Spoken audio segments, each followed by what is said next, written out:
Coffee Break Italian, Season 1, Episode 13. Buongiorno a tutti e benvenuti a Coffee Break Italian. Io sono Mark. Io sono Francesca. Ciao, io sono Katie. We're back with another episode of Coffee Break Italian for you. We hope that you've been enjoying our episodes so far, and indeed that you've been learning lots. Today, we are talking a little more about il cibo. Can you remember what that means? Katie, what does il cibo mean? It's food. It is indeed food. So we're going back to a restaurant and we're going to be learning a little more about how to deal with particular situations which may occur when you're visiting a restaurant. Siamo pronti? Prontissimi. Cominciamo. Okay, in today's program, we are going to be looking particularly at a type of verb. It might sound as if this is going to be a very grammatical lesson. Absolutely not. We're going to be looking at verbs in the form that you would find them in the dictionary. Now, the special word for this is the infinitive form. The infinitive form because, in a sense, it has infinite possibilities. It's a verb that could be referring to any particular person. It could be referring to I, you, he, she, it, we, you, they, or it could be referring to any time in the past, in the present, in the future, or any other combination thereof. So the infinitive form is the form that we find in the dictionary. If you looked up the verb, for example, to eat, then in the dictionary we would find Mangiare. Let's try saying that after Francesca. Mangiare. Mangiare. So to eat is mangiare. Now we've already come across another few words that end in that are ending. Can you think of one? For example, the word to speak. Parlare. Of course, so parlare, mangiare. We've also seen a word that's used to mean to help. Katie, can you remember how you say, can you help me? I think it was mi può aiutare? Good. So aiutare, mangiare, parlare, all of these words are the infinitive forms of the verbs, and that's translated by to do something, to eat, to speak, to help. And you'll notice that they all end in are. Now, that's one type of verb in Italian. There are other ones, but we'll not worry about them just now. Let's focus on are. Mangiare, parlare, aiutare. Now, in Coffee Break Italian, it's all about trying to build the language from the pieces that we already know. It's like a jigsaw puzzle. We take pieces that we already know and combine them with other things. So we know the word for can I or I can. Katie, can you remember what that word is? I can. Posso? Posso. So how would you say, can I eat a pizza? Posso mangiare una pizza? Perfetto. So this is the whole thing about learning a language. It's important that you can combine words that you know separately into sentences that you've never said before. It's not a sentence that you're learning off by heart, but you can build this sentence by putting the words together that you already know. Now we're going to use this mangiare in a different construction now, and that is mi piace. Try saying that. Mi piace. Mi piace. And mi piace means I like. So I could say I like to eat a pizza. Mi piace mangiare una pizza. Mi piace mangiare un gelato. Katie, what do you like eating? Mi piace mangiare un panino. Perfetto, un panino di che?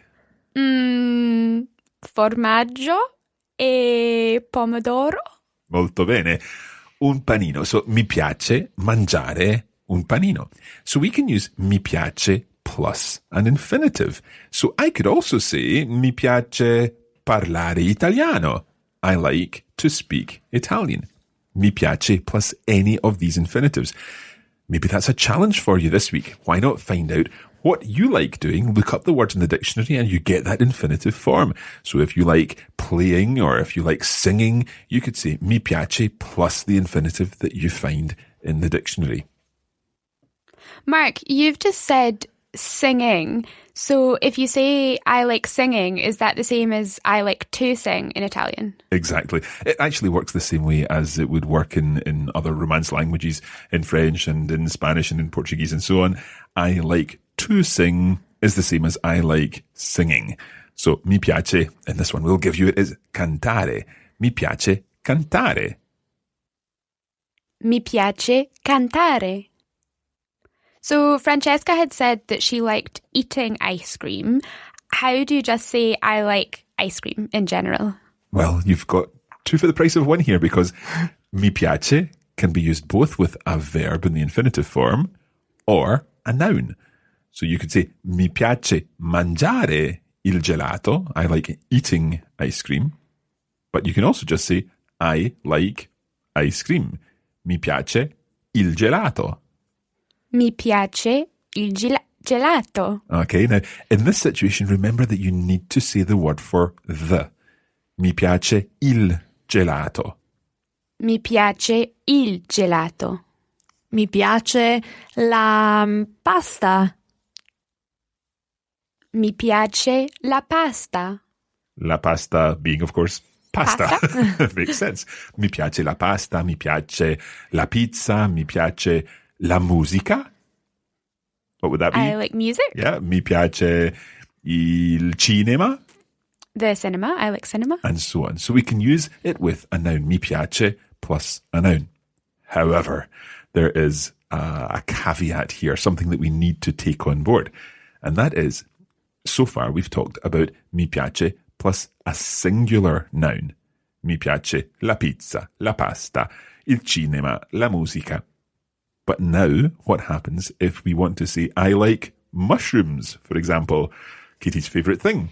In this case, we change mi piace to a slightly different form, and that is? It's mi piacciono.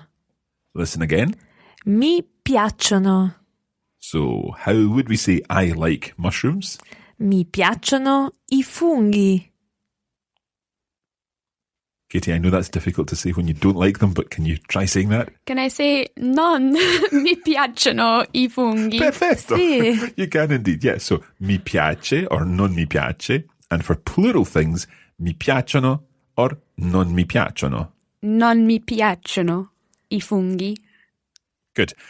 Okay, so we've got mi piace and mi piacciono. And we're translating these as I like. But I am sure that our listeners are already thinking, there's something strange here. Why is it mi piace and mi piacciono? Why does it change when it's a plural thing? Well, this is because mi piace doesn't actually mean I like. It means something more like to me pleases. To me pleases the pizza. Mi piace la pizza. To me pleases the music. Mi piace la musica. But when the thing that we like is plural, then we have to change the verb. And it comes from mi piace with a singular thing to mi piacciono with a plural thing. So, for example, mi piacciono I funghi. I like mushrooms. Or really, to me, please the mushrooms. The mushrooms please me. Mi piacciono I funghi. Okay, let's try putting this into practice with some of the other foods that we've learned, and we'll introduce some new ones too. How would we say, I like cheese? Let's think about this a little. I like cheese, or cheese pleases me. To me pleases cheese. Katie? Mi piace il formaggio. Bravissima Katie. Mi piace il formaggio. Okay, so that's I like cheese, or cheese pleases me, or to me pleases cheese. Let's try I like ham. Mi piace il prosciutto. Okay, almost. Mi piace il prosciutto. Remember to bounce on that T. Mi piace il prosciutto. Okay, much better, Katie. Perfetto. What about I like olives? Le olive. So I like olives. Mi piacciono le olive. Good, excellent. We're going to change this a little because I think it's time for us to learn how to say, do you like something? In this case, we would change it to ti piace. Do you like a singular thing? Or ti piacciono for a plural thing. So now I can ask you, Katie, ti piacciono I funghi? No, non mi piacciono I funghi. E Francesca, ti piacciono I funghi? Eh sì, mi piacciono I funghi moltissimo. Ok, allora Katie, ti piace il pollo? I'm going to use my Spanish here and take a guess that is chicken. Well done, yes it is indeed chicken. Just watch your pronunciation because of course in Spanish it's pronounced slightly differently but it's written exactly the same. Il pollo. Il pollo. Ti piace il pollo? Sì, mi piace il pollo. How would we say I really like chicken in this case, Francesca? You could say mi piace molto il pollo. So putting in molto after mi piace. Katie, ti piace il pollo? Sì, mi piace molto il pollo. Ti piacciono le olive? Sì, mi piacciono le olive. Now, Katie, one more question. How would you ask Francesca, do you like courgettes or zucchini? Francesca, Sì. ti piacciono I zucchini? Katie, are you sure about I zucchini? Oh, it should be gli zucchini? Sì, gli zucchini. So, ti piacciono gli zucchini? Ah, sì, mi piacciono tantissimo. So, Francesca really adores zucchini or courgettes. Fantastic. Okay, we've covered a lot in this lesson so far using this construction mi piace and mi piacciono and the question ti piace and ti piacciono. We've not really covered much more in terms of vocabulary in different situations, so let's take this on a little now. And we're going to use another infinitive to begin with. And that other infinitive is one we've come across already. It's avere. Avere means, Katie? To have? To have, yes. So we're going to talk about avere fame. Now, Katie, I want you to use your French here. If I were to say, ho fame, translate that literally as to what you might think it means. Something to do with food. Yeah. So it would be I have hunger. Absolutely. In French, of course, j'ai faim. But here we're saying in Italian, ho fame. I have hunger. Fame is hunger. And of course, it's a way of saying I'm hungry. Ho fame. Now, let's twist it around. How would we say, are you hungry? Or do you have hunger? Have you hunger? Hai fame? Exactly. So we just use the same words that we used when we were talking about brothers and sisters and sons and daughters. Ho fame, I have hunger, I'm hungry. Hai fame, you have hunger, or you're hungry in an informal form. And if we've learned I'm hungry or I have hunger, we also need to learn to be thirsty. Francesca, come si dice così in italiano? It's like I have a thirst, so ho sete. Ho sete. So if it's ho sete, for I have thirst or I'm thirsty, how would we ask the question, are you thirsty? Hai sete? Hai sete. Are you thirsty? Do you have thirst?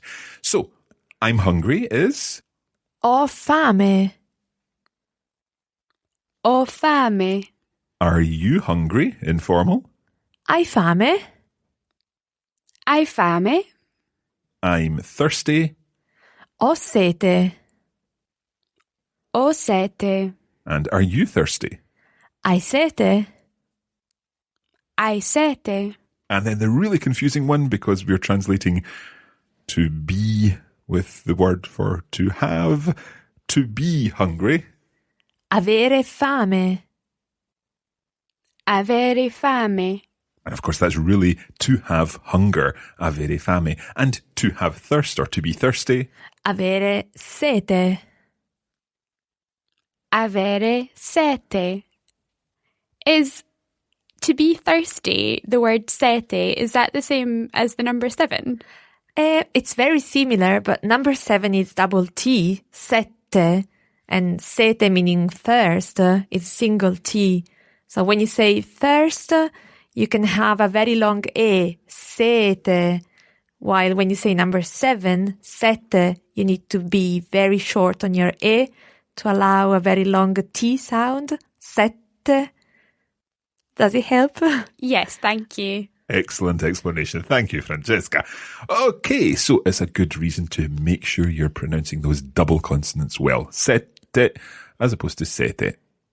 Okay, so far we've been talking lots about the language. We also need to talk about some situations that you may encounter when you are in a restaurant. For example, you may have dietary requirements that you need to be able to explain in Italian. And the first one of these may well be that you are a vegetarian. So, Francesca, how would we say I am a vegetarian in Italian? Sono vegetariano for a man. Sono vegetariana for a woman. Now, think carefully about this, because we don't say I am a vegetarian. We say I am vegetarian, which of course we can say in English too. But it's almost like a profession in that sense. Sono professore, I am a teacher. Sono vegetariano, I am a vegetarian. Yes. Or a religion also. Sono cattolico. You don't say sono un cattolico and so on. So when it's vegetarianism, when it's any kind of thing that you are that's an inherent part of you, then you don't need to use the word for a in there. Sono vegetariano. Katie, what would you say? Sono vegetariana. Okay. Now, there also might be the case when you say, I don't eat something in particular. For example, I don't eat meat. And then we're going to use that word mangiare, to eat.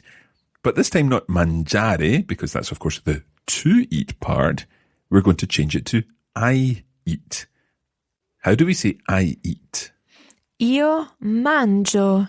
Okay, so we can say io mangio. If we want to stress the I eat this, but you don't eat that. But we can equally just say I eat, dropping the io. Mangio. Mangio. So if we want to say I don't eat meat, for example. Non mangio carne. Non mangio carne. Or perhaps you don't eat fish. Non mangio pesce. Non mangio pesce. Or pork. I don't eat pork. Non mangio maiale. Non mangio maiale. Or perhaps you don't eat seafood.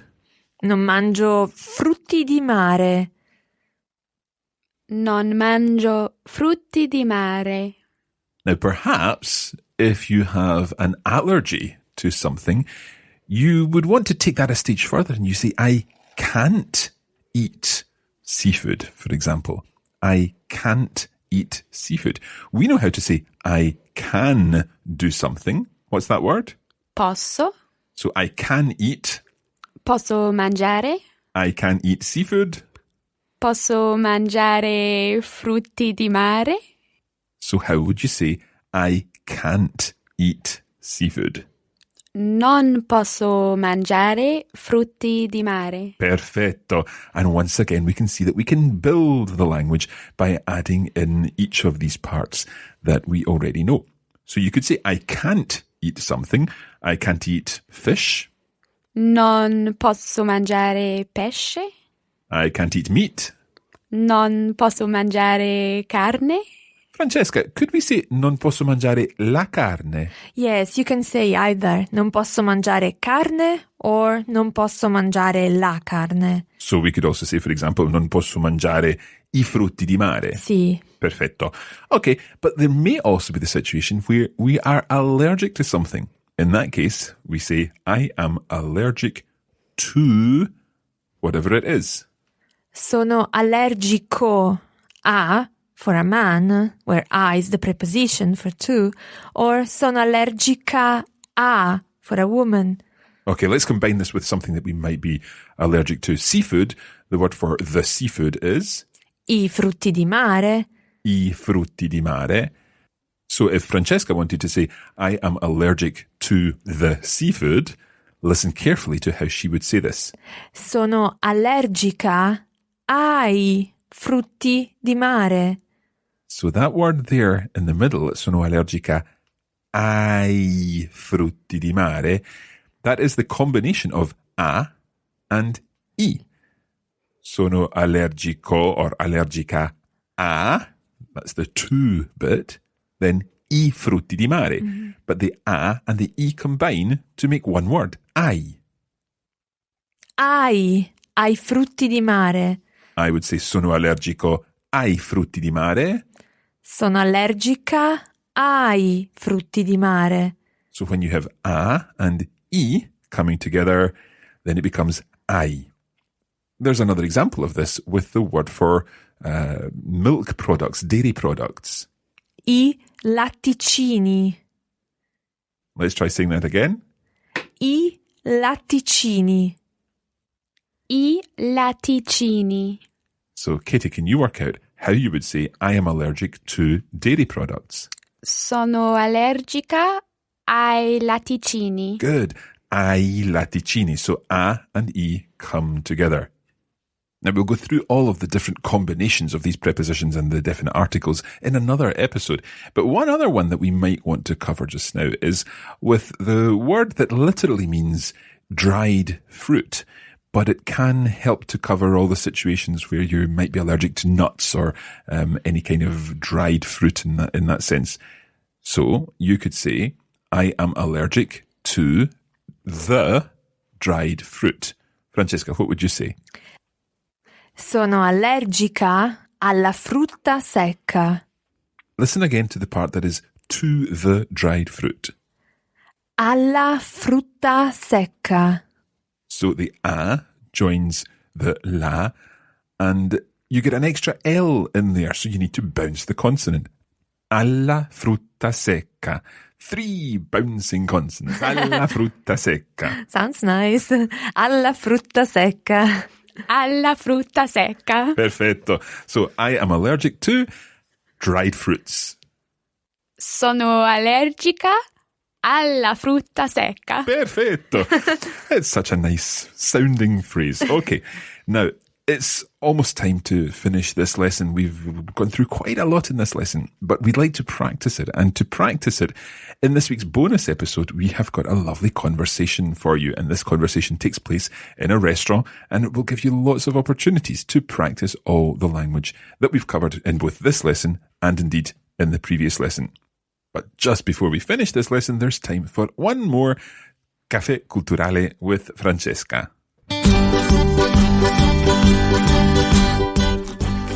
Yes, all this talk of food has got me really hungry. So today I'm going to teach you a little more about Italian food, il cibo italiano. You probably already know quite a lot about Italian food, and you have probably tried lasagne al forno and loads of different pastas.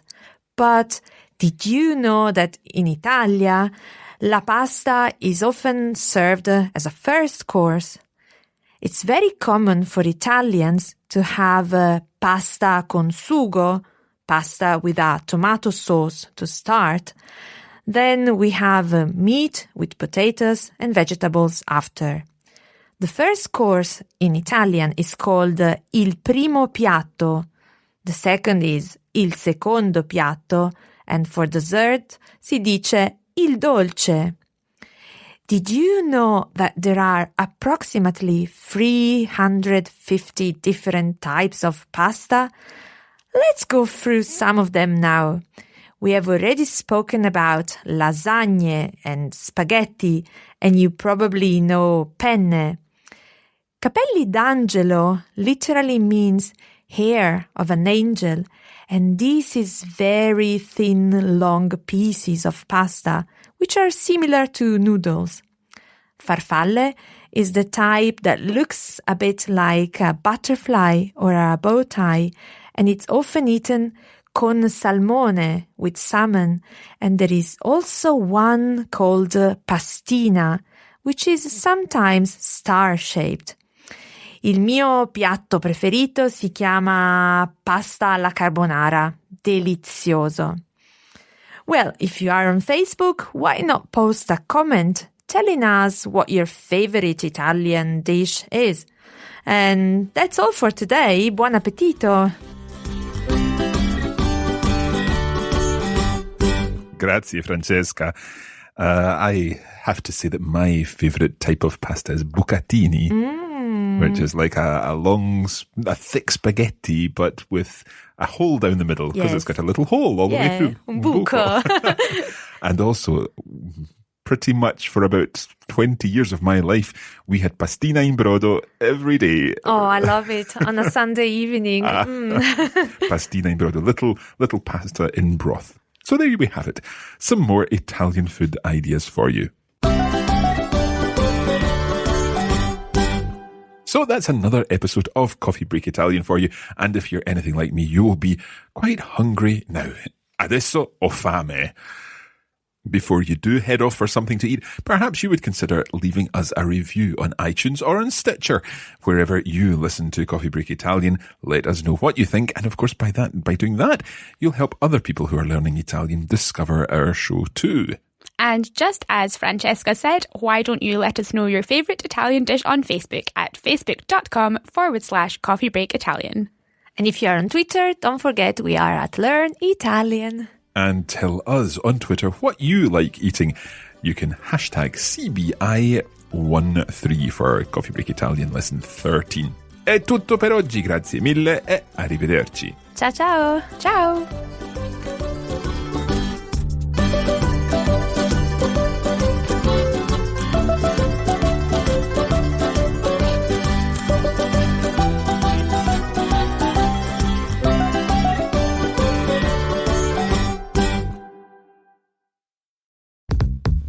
This is a production of the Radiolingua Network. Find out more at radiolingua.com.